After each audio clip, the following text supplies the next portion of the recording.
Number 16. The final two paragraphs focus primarily on McCusker and Gardner's new method of regenerative research, flaws in past attempts at regenerative research, why axolotls are ideal candidates for regenerative research, and how the human body responds to injury. So let's look at a couple of different items here. The last two paragraphs are right here, this one right here, and this one right over here.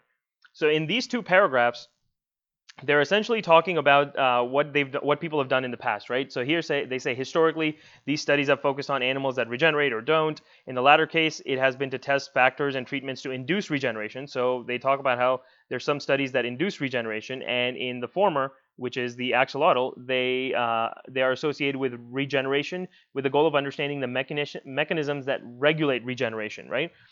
So in this case, they're not nowhere in this paragraph. Even if you look at the second one, it just talks about how these things have failed to produce useful insights, et cetera, et cetera. So it's not really talking about any kind of new method. They're not saying there's any kind of, they're not proposing any kind of new method of doing regenerative research. They're just talking about the stuff that has been done in the past. So it's not going to be this one.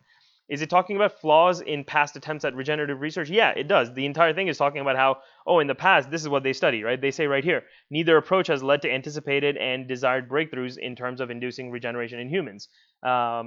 And these factors or treatments have been unsuccessful.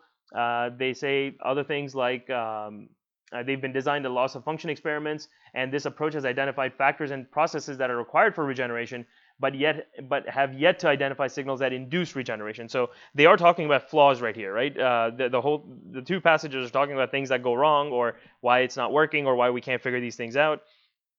So this is a potential answer for us.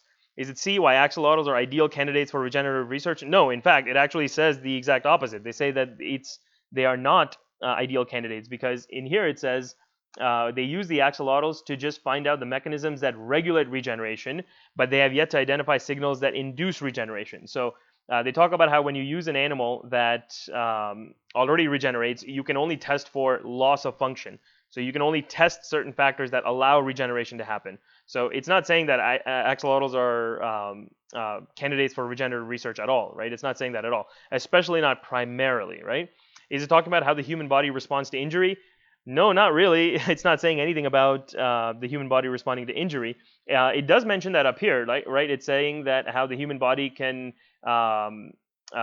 primarily repair chronic damage, like things from sunburn and epithelial tissues, and it even talks about like fingertips over here. So it talks about how the human body responds to injury a little bit up here, but it's not the final two paragraphs, nor is it what it's primarily focusing on. So D is not right. So B is going to be our correct answer. This is actually what they're doing. They're talking about the flaws in past attempts at regenerative research.